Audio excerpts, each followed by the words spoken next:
Welcome back, everyone, to From Poop to Gold. I'm Daniel Harmon, Chief Creative Officer at Harmon Brothers. My guest today is Erik Huberman. He is the founder and CEO of Hawke Media. Welcome, Erik. Thank you. Thank you for having me. Yeah, thanks for coming on. So Hawke Media is an outsourced CMO company, right? Where you guys will do all the marketing, I guess, full service, right? You take care of everything for everybody. So how did this come about? How did you become the CEO of this marketing agency, essentially? And what's a little bit of your backstory? Yeah, timely now because I graduated in 2008 and went into real estate a week to the day before Lehman Brothers collapsed and the entire banking industry with it. So I graduated 2007, by the way. There you go. Got my first job, and then when 2008 hit, I was downsized. So anyway. Yeah, so you get it. Yeah, and I think honestly, 08 was a better time to graduate than 07, just because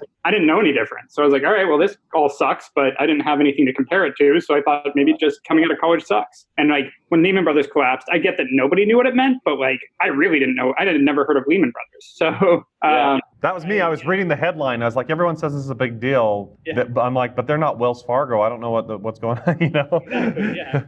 And so when I heard like, well, this is the first time it's happened in 100 years. And I'm like, I feel like, meaning like all these companies like Bear Stearns have been around so long. And I was like, yeah, but companies fail at all points of their life cycle. So like a few big companies failing doesn't seem like it's anything to worry about, is it? So anyways, went to that. And that year, I made $350 being a commercial real estate broker throughout the year. So that's a tough payroll. Just a great year. Yeah, booming. Really tough to pay rent in Santa Monica when you made $350 in a year. Yeah. So started going into decent debt and just to live. And I started working on a side business, a music company. And to make a very long story short, ended up building 3 different e-commerce companies over the course of a decade, or less than a decade, like 6 years, sold 2 of them. And then about 7 years ago, started advising and consulting for a lot of large and small brands on how to drive revenue using marketing, and just saw that the whole marketing ecosystem to this day is just completely broken, because if you're not a like Fortune 1000 or a really sexy startup, you can't get access to top tier marketing talent. It's just not, it's really counterintuitive in that sense. I mean, I guess it's not necessarily counterintuitive, but if you want to hire in-house, the top talent out there that wants to work for a company is going to go work for the best companies. If you want to hire an agency, agencies notoriously, if they're any good, only want to work with really big companies. That's the whole thing, is like agencies get to a certain size or a certain capability and they go up market. That's the line that every agency uses, which means the agencies everyone else gets to pick from are all the ones that could never grow, could never succeed, and don't know how to do marketing, frankly. Shitty. Right. So none of that made sense to me. And because I had built some e-com companies, I had some good friends that were good at marketing. I had learned a lot on marketing, and that's really what I focused on with my own businesses. So I built a small little SWAT team for companies I was advising for that were good at what they did individually. So like a Facebook marketer, an email marketer, web designer, a fractional CMO, and then just made everything super accessible. So a la carte, month to month. The idea is it's cheaper than trying to build a team in-house, and you get access to good talent, and it's really nimble and flexible. And so that's how we started. And now it's been 6.5 years. We've got about 160 plus people and offices LA, New York, and Boston. Technically, I guess right now we have offices all over the country given the quarantine, but you get the idea. And we've grown over 2,000 brands at this point as their outsourced marketing team. Very cool. So you are a full outsourced marketing team. You're not necessarily advising them and consulting them, and then they execute. You're actually doing execution as well. It's both. So again, it's a la carte. So it's do they want us just for strategy, for execution, for both? It's whatever. We're really nimble, and we're consultative during the onboarding process to make sure we do the things we think they need, because we have no long-term contracts. So we have to put forward what we think the value that's going to be provided. Okay. Very cool. Well, that's kind of cool the way it started. Like sometimes, some of the best companies out there really start in a downturn where they just don't know any better. Yep. And then just kind of go from there. So that's all the memes with Uber and Airbnb, and I think Google started in the downturn. Like it's just I don't know. To me, it's downturns are just an opportunity to like be a good entrepreneur. Like the companies that are, don't get me wrong, there's a portion of like what's going on right now where it's like the government tells you that your entire industry is shut down. That has nothing to do with the entrepreneur. That is shitty. Right. But there's still even adapting to that companies are doing. Like a good friend of mine has gyms all across Canada, has had the company for like 25 years, and overnight was told to shut down all his gyms. He doesn't have the balance sheet to just pay for dozens of gyms across the country while he doesn't make any money. So he went into virtual training and has done just fine. So it's like, there's companies like, if you're a cruise ship operator, you don't really have an option. There's not really a virtual cruise ship. Maybe you could do something, but like a lot of companies, I mean, Cheesecake Factory is still at 50% of revenue, even though they're all closed for in-room dining. Like you can actually survive to some extent if you're nimble and you adapt. And it's not just for startups. It's for any company like Cheesecake Factory. Right. Yeah. That's a huge company, and being able to mobilize that quickly and adjust, that's pretty incredible. Yeah. Have you always had the mind of an entrepreneur? I mean, it kind of sounds like if you were going into real estate. Yeah. My first stint was at 6 years old. I decided I needed to make money, and I stole a bunch of my parents' stuff, put it in a pillowcase, and walked door to door trying to sell things I thought my parents didn't need anymore. And I had no idea. You were probably right. They probably didn't need them. I mean, I was selling, and it was all, to me, 5 and 10 cents was a lot of money. So I was selling I forgot there was some actual items in there, like an alarm clock for 10 cents. Like, it was like, my dad doesn't need that anymore. He has 2 of them. Like, it was that kind of stuff. But, and then I remember that was a fun story because I did it with a friend of mine. And when we came back, we split the money 50-50. And in my head, I was like, but this is my parents' stuff, not your parents. Why do you get half? But I was 6 years old. I didn't know how to articulate that. So I was just annoyed and didn't do it again. And then when I was like, this cap table's screwed up. Yeah, something's screwy here. And then when I was 8, I wanted to get an electric guitar, and I went to my dad and said, I need to play guitar, because the only other Erik I really knew about was Eric Clapton. Like, well, Eriks play guitar, so this is how it works. Asked him for it, and my dad, in his eloquent way, just said, good, get a fucking job. And I was 8, so I went, all right. And so I saw people were going crazy over Beanie Babies, and so I started buying and selling Beanie Babies, and ended up making like $4,000, $5,000 as an 8-year-old. So that's incredible. I bought the guitar, I bought a BMX, and I saved some money for a car later. So it was good. That's awesome. Yeah, that was one of my first motivations to work, was to actually get a bike, a mountain bike, not a BMX. I was in Idaho, and so it was a little bit more. Business partners in Boise. Yeah. So, well, here's the question then. Was your dad an entrepreneur? Yeah. Yeah. Okay. With the way it's, Yeah. He and his dad was an entrepreneur. Like, it's. I definitely, not in the negative way it's usually used, but I took it for granted. Like, that's what you do. You become an entrepreneur. Like, if you're going to get a job, it's to learn something so that you can do your own thing. Like, that to me was always the plan. And so any job I got, which I've worked for other people, was always like a stepping stone, not the end game. There you go. Very cool. All right. Well, this podcast is called From Poop to Gold. So we always want to dive into kind of a crappy situation that you ran into where you were able to turn it into something positive, maybe even something great. What comes to mind for you in your career where you kind of hit that rock bottom and made something really good out of it? So I got 2 stories. I can go with one that was, let's say, 8 years ago, or one that happened 3 weeks ago. Which is better to you? There's a really relevant story here that comes to mind. But we might even have time for both. So whichever one you feel like is the best start. Assuming this comes out soon, I'll start with the latter because it might be helpful to people. So 4 weeks ago is when every trade show and speaking engagement, including the one we were supposed to meet at originally, got canceled. Like, overnight, it's Traffic and Conversion, where we were supposed to meet, as well as, Cannes Lions and Shop Talk and just event after event after event. And I do a ton of speaking and a ton of trade shows and conferences for my business. It drives a ton of business for us. And so not only that, I have an event team full time for Hawke to support that. So all of a sudden it was like, well, what the hell? We had 6 of our own events being hosted through April that we had planned. Yeah. And that's gone. So we were like, all right, well, good news is we saved all that money. But bad news is we need to figure out some other way to generate that business, because we're spending that money for a reason. Right. And so I said to my team, like, hey, everyone wants these marketing conferences. Why don't we just throw a digital conference and run with it?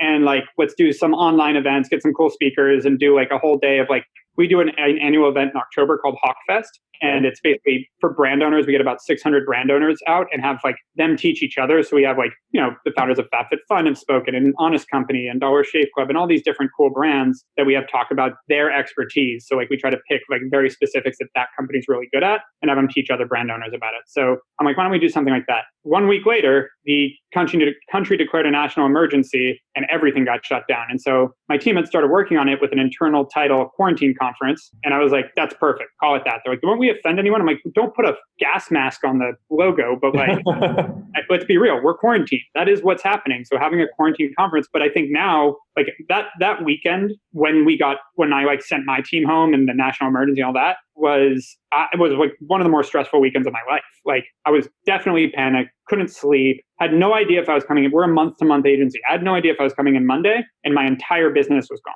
Like no idea. The predictability is really tough. And for 6.5 years, we've had variables that stay pretty constant at scale, and we have a lot of clients, so it's at scale. And so now there's a whole new variable I have no idea how to account for. And but almost every business owner is dealing with this, and almost every business owner had a really stressful weekend, March 13th. And so we came back, and Monday hit, and we had some bad news, but it wasn't dire. It was just we were scrambling, we were frantic for a couple of weeks. We had to do a lot of triage, but we made it through like the craziness part of it. And so when we came, I realized like in that week, like I got through the weekend super stressful, and I was like, you know what? There's 3 possibilities here. Either this ends in a few weeks, and then this doesn't matter anyways. There's no reason to panic. This ends in a few months, and then we got to adapt to make it through it, and we got to figure it out now. Or it lasts a few years and the whole fucking world ends, and then none of what I'm stressing about now matters anyway. So like my business falling apart is the last of my worries at that point. So let's get over that, and let's go with the middle case scenario, which is the only thing I can really act accordingly to. Right. And so we started, and so I went to my team and said, I'm not the only one dealing with this. Like every entrepreneur right now is looking for information, looking for guidance, looking for motivation. Like this is tough. So let's pivot from like a marketing conference to just a conference on how to adapt with the times. And so in 3 weeks, we got Damon John to keynote. We got Anthony Scaramucci to talk about the financial markets. We got Brandon Webb, who's a New York Times bestseller, and he ran sniper training wherein Chris Kyle and Marcus Luttrell went through it and had pivoted the whole curriculum for sniper training to be more positive reinforcement than negative. Like everyone knows in the military is about screaming in your face. He reversed that. And this guy's a legend. So he opened it. Like we had just a ton of incredible speakers, and 4,200 people attend. Our biggest event ever just broke 600. So we were able to pivot, get 7 times as many people to come check it out. And it was honestly a huge success for us. And we did it in 3 weeks. And so, the shit was like, we thought I went from thinking my business might be over by the end of March to literally the biggest, most successful event and marketing initiative we may have ever done for the company. Wow. That's fantastic. That's amazing. And I especially love... So it's very, very new, but like on Tuesday, that's when we had it. Well, and you described some of those feelings you were going through going into that weekend of just like not being able to sleep, the stress, the panic, and that all of us were experiencing. And I think I've had that like twice in my life. Like I'm not a stressful guy. I'm very calm and level-headed. So like it's not a normal feeling for me. It's not like I'm panicked every time we have a problem with the business. It is very rare that I like can't see clearly, that I'm hazy, that I'm like, that was an unusual experience for me. And I can relate with that feeling. I was remembering the same thing. I was like, oh my gosh, I think this is actually anxiety. I'm not like, I don't get really anxious in that sense. I'll get nervous when we go into a shoot. I have a lot of nerves around that and around different like client meetings and stuff, that kind of thing occasionally. But this was like nothing I'd ever experienced before. I was like, oh my goodness, this is what anxiety is like all the time for people. This is not fun. And like you said, I love the perspective of like, okay, let's look at this realistically. This is either a waited out kind of thing and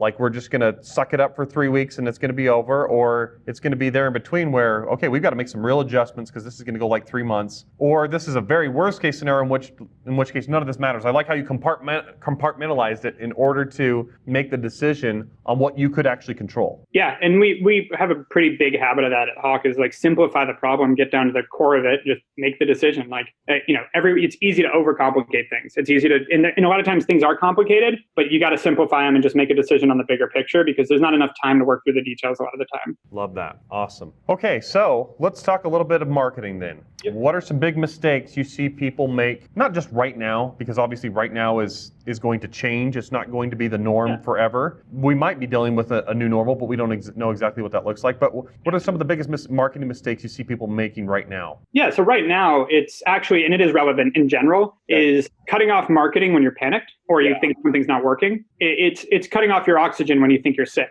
I know it's going to sound biased, but we have all the recordings from our panels. Every COO and CEO that was talking was saying the same thing. Like Anthony Scaramucci's thing is stay on offensive. He has it written on his mirror in the morning. Yep. So it's like SOO, stay on offense. Yeah. So the idea is like, it's same thing here. Like we didn't pull back on our marketing in this situation. And the companies that, if you're like hyper effective and just have no cash, you're going to have to make adjustments. But the idea that you're going to like cut off all your new customers and cut off all your marketing and hold on for dear life, that's just a recipe for disaster. That's a self-fulfilling prophecy. And thankfully some of my competitors are doing that and like holding back and pulling off. And it's like, what are you saving that money for? Like we all have fixed costs. We all have overhead. Now you're just draining as opposed to potentially driving a new business. Like again, in March, we decided to lean into it and we closed and brought in more new business and had better retention in March than January and February. Oh, that's fantastic. So it's because we went on the offense.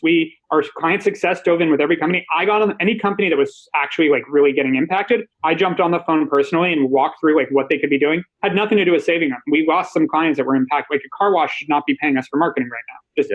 It's real. We have a chain of car. We were like, but hey, what can you do maybe here to build up something so that even if you're completely shut down and there's no option, can like that car wash do home delivery car washes? Because people are still driving. In LA, at least, I went on one errand the past 2 weeks, and last weekend drove up into the valley, and the freeway looked like any other Saturday.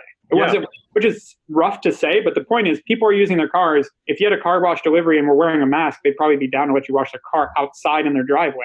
Like There's all these opportunities. And so like really leaning into it. So the biggest mistake with marketing is, thinking it's a binary thing where you turn it on or off versus assuming you have to market your business. You just may have to change how you market your business. Like we changed every creative we were doing 3 weeks ago quickly because a lot of it was tone deaf, and that worked out really well too. So that's saying number one. Number two is thinking that all that goes into marketing is advertising and like top of the funnel. That's a very common mistake from newer entrepreneurs, is like my marketing is my Facebook ads and my Google ads. And it's like there's this thing called a purchase cycle where someone sees your ad, there's a period of time between them first introducing to your brand and actually buying something. And not most companies, but probably the biggest mistake I see just in general is people not doing a lot on the email marketing side and SMS and ongoing nurturing of those leads and of those customers to increase their conversion rate and increase their lifetime value of a customer, staying in touch. And that all goes into the second biggest mistake, which is every one of these massively failing e-commerce companies don't think about lifetime value. It's all CAC.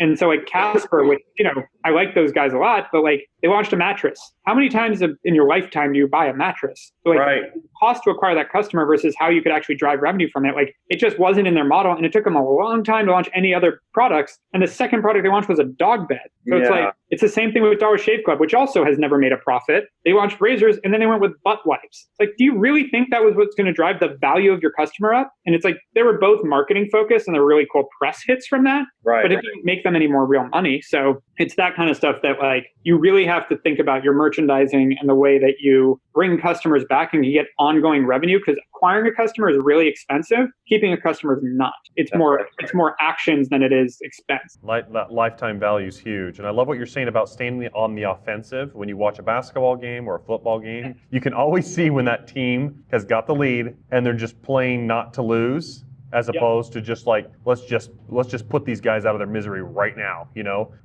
and one, especially again, keeping it relevant right now, your competitors, some of them are freezing up. And I'm sorry, but this is a competitive country. Like you are competing with other people, you're competing for eyeballs, for share of wallet, et cetera, and let it get everyone out of the way. Like, we had a competitor of ours reach out, like a month and a half ago, convinced they were a 20-year-old agency. They convinced 4 of our employees to quit, to go to them and give no notice because they could pay them way more because they've been around forever. And a month later, they laid off 75% of their staff. Oh, man. And those employees that gave us no notice and burned the bridge. And we told them blatantly, like, don't come back. Like, you're going to put us in this position where you're just going to leave your work on a Friday and not come back on a Monday. There's no open door here. But yeah, at the end of the day, life's about relationships, and that is not how you maintain relationships. And we were very straightforward. Like, I didn't yell. I was just saying, hey, listen, like, this is a really shitty thing to do. If you're not going to give 2 weeks notice, like, the door's closed. And we've brought employees back. We're happy. Like, I have no problem with an employee taking another job, sincerely. If they leave on good terms, the door is open. If they left on good terms and they were good for us and we have a place for them later, that's fine.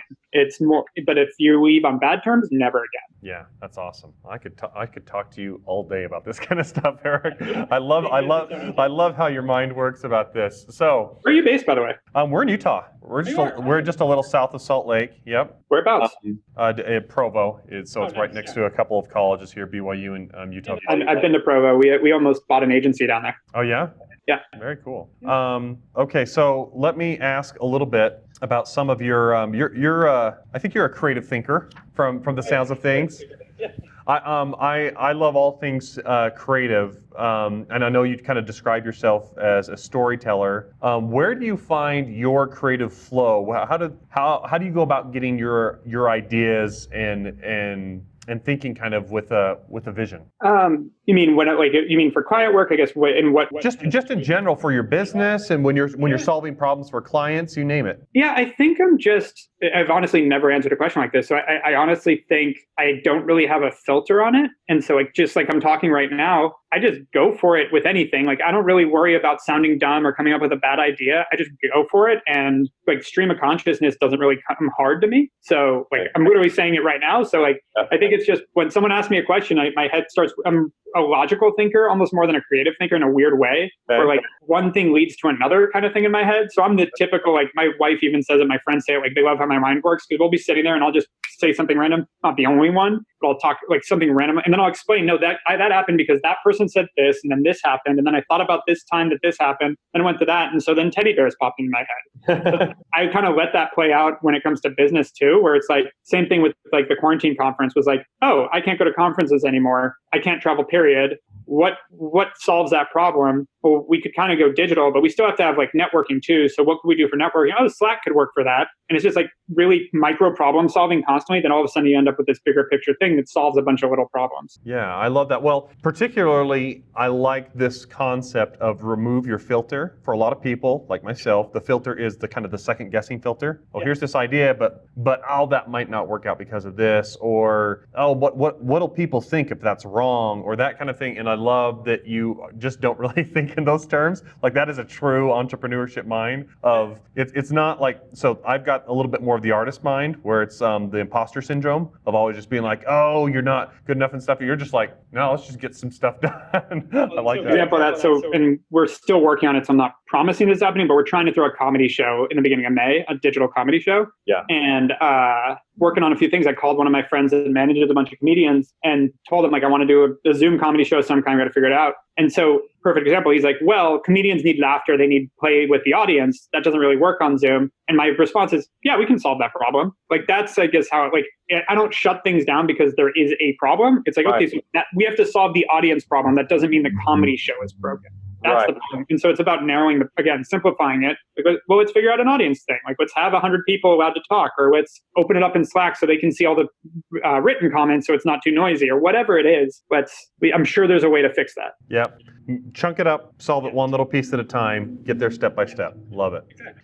So for our audience that wants to look you up, Erik, where should they go? Yeah, I mean, I'm at or / Erik Huberman on any social media channel. So Erik Huberman, pretty easy to get a hold of. Cool. And then for Hawke Media, where's the best place to look that up? Website, hawkemedia.com, or same thing, @ Hawke Media on any social. Yep, and it's Hawke, Hawke. Yep.